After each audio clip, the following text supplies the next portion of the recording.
పక్షాన మేమంటూ ఉన్నామని బయటకు వచ్చి నిలబడిన స్త్రీలైన మీకు, పురుషులైన మీ అందరికీ మన ప్రభువైన యేసు క్రీస్తు పరిశుద్ధమైన నామములో మీకు వందనాలు, శుభాభివందనాలు తెలియజేసుకుంటున్నాం. మన గురించి పరలోకంలో ఉన్న యేసు ప్రభు భూమి మీదకు వచ్చాడు. తన రక్తాన్ని కాచి మన పాపాలను కడిగాడు.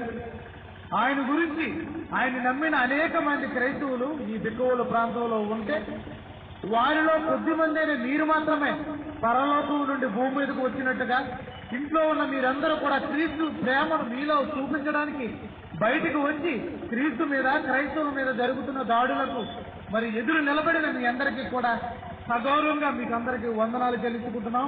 చిన్నబిడ్డలకు, యవన స్త్రీలకు, తల్లులకు, చెల్లెళ్లకు, అన్నలకు, సోదరులకు మీ అందరికీ కూడా మా తరఫున ఏఐటీసీ మరి all India Christian, true Christian మరి టీం తరఫున, అలాగే బైబుల్ ఓపెన్ యూనివర్సిటీ తరఫున, అలాగే క్రీస్తు సంఘం తరఫున మీ అందరికీ కూడా వందనాలు, శుభాభివందనాలు తెలియజేసుకుంటున్నాం. ముఖ్యంగా క్రీస్తును, క్రైస్తవుల మీద జరుగుతున్న దాడులను ఉద్దేశించి మీ అందరూ వచ్చినందుకే మీకు హృదయపూర్వకంగా వందనాలు చెల్లించుకుంటున్నాం. మరి ఈ కార్యక్రమం ఇంతటితో ముగించబడుతుంది. మరి ముగించబడే ముందు మరి సోదరుడు మరి సామ్యూయల్ మరి పాస్టర్ గారు మన మధ్య ఉన్నారు కనుక ఆయన ప్రార్థన చేసి ఈ కార్యక్రమాన్ని ముగిస్తారు, ఆశీర్వదిస్తారు. మరి అందరూ కూడా తల వంచుగా కోరుతున్నాం. చెప్పగలనైనా